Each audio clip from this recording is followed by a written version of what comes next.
ಆಕಾಶವಾಣಿ ಹಿಂದೋಳ ರಾಗದಲ್ಲಿ ದೋಸೆಗಳ ಘಮ ಘಮದಿ ಹಾಲುಬಾಯಿ ಹಲ್ವಾ ಕರದಂಟು ಕುಂದವ ಸಕ್ಕರೆಯ ಸರಿಸಿ ಸವಿಯುವ ಅಡುಗೆ ಆರೋಗ್ಯ.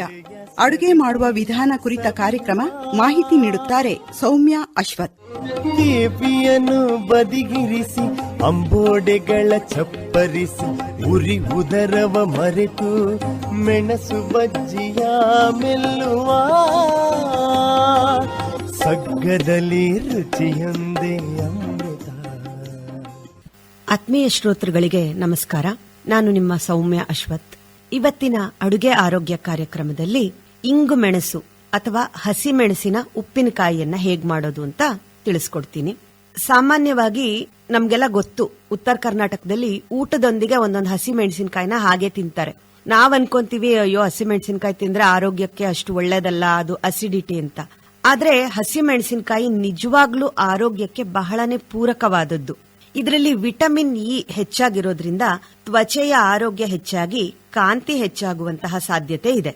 ಮತ್ತೆ ಈ ಹಸಿ ಮೆಣಸಿನಕಾಯಿ ಏನ್ ಮಾಡತ್ತಂದ್ರೆ ನಮ್ಮ ದೇಹದಲ್ಲಿ ಚಯಾಪಚಯ ಕ್ರಿಯೆಯನ್ನ ವೇಗಗೊಳಿಸುತ್ತೆ. ಈ ಚಯಾಪಚಯ ಕ್ರಿಯೆ ವೇಗ ಆದಷ್ಟು ದೇಹದ ತೂಕ ಕಡಿಮೆ ಆಗುತ್ತೆ. ಬಹಳಷ್ಟು ಜನರಲ್ಲಿ ಒಂದು ತಪ್ಪು ಕಲ್ಪನೆ ಇದೆ, ಹಸಿಮೆಣಸಿನಕಾಯಿ ಆರೋಗ್ಯಕ್ಕೆ ಒಳ್ಳೇದಲ್ವೇ ಅಲ್ಲ, ಆದಷ್ಟು ಅದನ್ನ ಬಿಟ್ಬಿಡಿ, ವಾಯು ಬರುತ್ತೆ ಅಂತಾರೆ ಕೆಲವರು ಅಸಿಡಿಟಿ ಆಗುತ್ತೆ ಅಂತಾರೆ. ದಯವಿಟ್ಟು ಆ ಎಲ್ಲಾ ತಪ್ಪು ಕಲ್ಪನೆಯಿಂದ ಹೊರಗೆ ಬನ್ನಿ. ಇದು ನಮ್ಮ ಕಣ್ಣಿನ ರೆಟಿನಾವನ್ನ ರಕ್ಷಿಸಿ ದೃಷ್ಟಿಯನ್ನ ಸುಧಾರಿಸುತ್ತೆ. ಹಾಗಂತ ತುಂಬಾನು ಬಳಸಬಾರದು. ನಿಯಮಿತವಾಗಿ ನಾವು ಹಸಿಮೆಣಸಿನಕಾಯನ್ನ ಖಂಡಿತ ಅಡುಗೆನಲ್ಲಿ ಬಳಸಲೇಬೇಕು.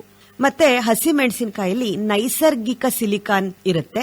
ಇದು ಏನ್ ಮಾಡತ್ತಂದ್ರೆ ನೆತ್ತಿಯಲ್ಲಿರುವ ರಕ್ತ ಪರಿಚಲನೆಯನ್ನ ಸುಧಾರಿಸಿ ಕೂದಲನ್ನ ಸಂರಕ್ಷಿಸುವಲ್ಲಿ ಮಹತ್ತರ ಪಾತ್ರವನ್ನ ವಹಿಸುತ್ತೆ. ಇಂತಹ ಹಸಿ ಮೆಣಸಿನಕಾಯನ್ನ ಉಪಯೋಗಿಸಿಕೊಂಡು ಬಹಳ ಬೇಗ ಒಂದು 10 ರಿಂದ 15 ನಿಮಿಷದಲ್ಲೇ ತಯಾರಾಗುವಂತಹ ಒಂದು ಉಪ್ಪಿನಕಾಯಿ ಅಥವಾ ಇಂಗು ಮೆಣಸು ಹೇಗ್ ಮಾಡೋದು ಅಂತ ತಿಳಿಸ್ತೀನಿ. ಇದನ್ನ ಹೆಚ್ಚಾಗಿ ಮಲೆನಾಡಿನ ಕಡೆ, ವಿಶೇಷವಾಗಿ ಹವ್ಯಕರಲ್ಲಿ ಇದನ್ನ ಜಾಸ್ತಿ ಮಾಡೇ ಮಾಡ್ತಾರೆ. ಈಗ ಚಳಿಗಾಲ ಬೇರೆ, ಖಾರ ಕಡಿಮೆ ಇರುವಂತಹ ಮೆಣಸಿನಕಾಯನ್ನ ನಾವು ತಗೊಂಡು ಮಾಡಿದ್ರೆ ರುಚಿ ಹೆಚ್ಚಾಗಿರುತ್ತೆ. ಮಜ್ಜಿಗೆ ಮೆಣಸು ಅಥವಾ ಏನು ಬಳ್ಳಿಕಾಯಿ ಅಂತೀವಲ್ಲ, ಅದರಲ್ಲಿ ಇದನ್ನ ಮಾಡಬೇಕು. ಬೇಕಾಗುವಂತಹ ಸಾಮಗ್ರಿಗಳು: ಹಸಿ ಮೆಣಸಿನಕಾಯಿ 1/4 ಕೆಜಿ, ಇಂಗು 1 ರಿಂದ 1.5 ಸ್ಪೂನು, ರುಚಿಗೆ ತಕ್ಕಷ್ಟು ಉಪ್ಪು, ಅರ್ಧ ಬಟ್ಲು ಮೊಸರು, ಅಡಿಗೆ ಎಣ್ಣೆ ಅಥವಾ ಕೊಬ್ಬರಿ ಎಣ್ಣೆ 2 ರಿಂದ 3 ಚಮಚ. ಇಷ್ಟೇ ಸಾಮಗ್ರಿಗಳು ಬೇಕಾಗಿರೋದು. ಮಾಡುವ ವಿಧಾನ: ಮೊದಲಿಗೆ ಹಸಿ ಮೆಣಸಿನಕಾಯನ್ನ ತೊಟ್ಟು ಬಿಡಿಸ್ಕೊಂಡು ಕ್ಲೀನ್ ಆಗಿ ತೊಳೆದು ಒರೆಸಿ ಇಟ್ಕೊಳ್ಳಿ. ನೋಡಿ ತಗೊಳ್ಳಿ, ಹಸಿ ಮೆಣಸಿನಕಾಯಿ ತುದಿನಲ್ಲಿ ಒಣಗಿದ್ದೆ, ಸ್ವಲ್ಪ ಕೊಳ್ತಂಗಿದೆ, ಅದನ್ನ ಕಟ್ ಮಾಡಿ ತೆಕ್ಕೊಂತೀನಿ, ಆ ತರದ್ದು ತಗೋಬೇಡಿ. ಯಾಕಂದ್ರೆ ಈಗ ನಾವು ಮಾಡುವಂತದ್ದನ್ನ ಬೇಕಾದ್ರೆ 8 ರಿಂದ 10 ದಿನ ಇಟ್ಟು ಕೂಡ ತಿನ್ನಬಹುದು. ತೊಳೆದು ಕ್ಲೀನ್ ಆಗಿ ಒರೆಸಿಟ್ಕೊಳ್ಳಿ. ಮತ್ತೆ ಮಧ್ಯ ಸೀಳೋದು ಬೇಡ. ಹಾಗೆ ಸಣ್ಣ ಸಣ್ಣಕ್ಕೆ, ಈಗ ನಾವು ಪಲಾವ್ ಎಲ್ಲ ಮಾಡುವಾಗ, ಪಲ್ಯ ಮಾಡುವಾಗ ಬೀನ್ಸ್ ಕಟ್ ಮಾಡ್ಕೊಂತೀವಲ್ಲ, ಹಾಗೆ ಗುಂಡಿಗೆ ಸಣ್ಣಗೆ ಕಟ್ ಮಾಡ್ಕೊಳ್ಳಿ.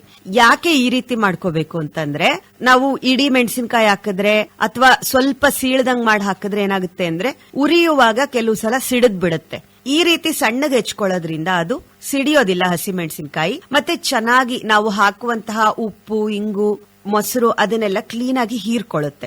ಹಾಗಾಗಿ ಸಣ್ಣಕ್ಕೆ ಗುಂಡಕ್ಕೆ ಹಸಿ ಮೆಣಸಿನಕಾಯನ್ನ ಹೆಚ್ಕೊಳ್ಳಿ. ಮೊದಲಿಗೆ ಬಾಣ್ಲೆ ಇಡಿ. ಬಾಣ್ಲೆ ಇಟ್ಬಿಟ್ಟು ಕೊಬ್ಬರಿ ಎಣ್ಣೆ ಅಥವಾ ಅಡುಗೆ ಎಣ್ಣೆ, ಮಲೆನಾಡಲ್ಲಿ ವಿಶೇಷವಾಗಿ ಕೊಬ್ಬರಿ ಎಣ್ಣೆಲೆ ಮಾಡ್ತಾರೆ. ನಾವ್ ಹೆಂಗೆ ಅಡುಗೆ ಎಣ್ಣೆ ಬಳಸ್ತೀವೋ ಅವ್ರು ಅದೇ ರೀತಿ ಕೊಬ್ಬರಿ ಎಣ್ಣೆಲೆ ಪ್ರತಿಯೊಂದು ಅಡುಗೆಯನ್ನ ಕೂಡ ಅವ್ರು ಮಾಡೋದು.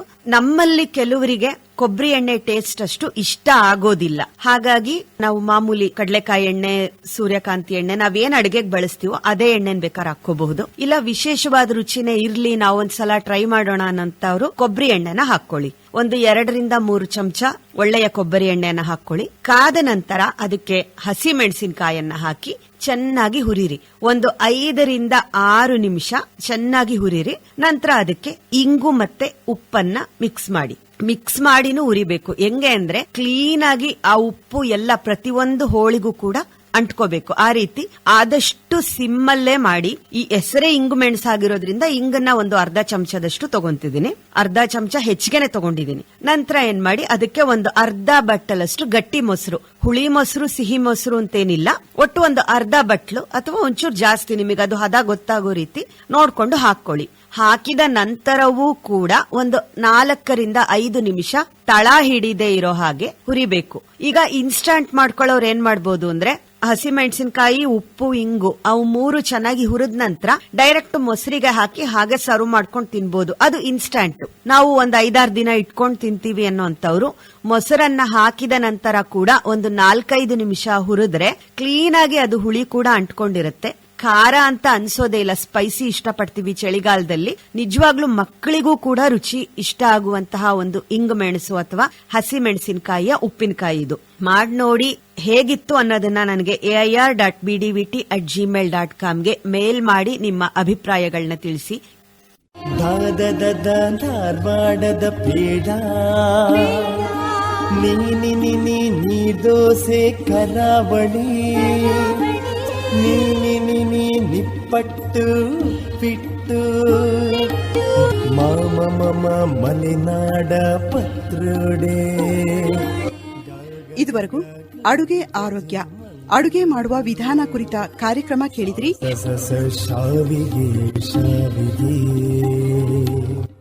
ಮಾಹಿತಿ ನೀಡಿದವರು ಸೌಮ್ಯ ಅಶ್ವಥ್. ಈ ಕಾರ್ಯಕ್ರಮ ಆಕಾಶವಾಣಿ ಭದ್ರಾವತಿ FM 103.5 ಮೆಗಾಹರ್ಟ್ಸ್ಗಳಲ್ಲಿ ಪ್ರಸಾರವಾಯಿತು. ಈ ಕಾರ್ಯಕ್ರಮವನ್ನು ಆಕಾಶವಾಣಿ ಭದ್ರಾವತಿ ಯೂಟ್ಯೂಬ್ನಲ್ಲೂ ಕೇಳಬಹುದು.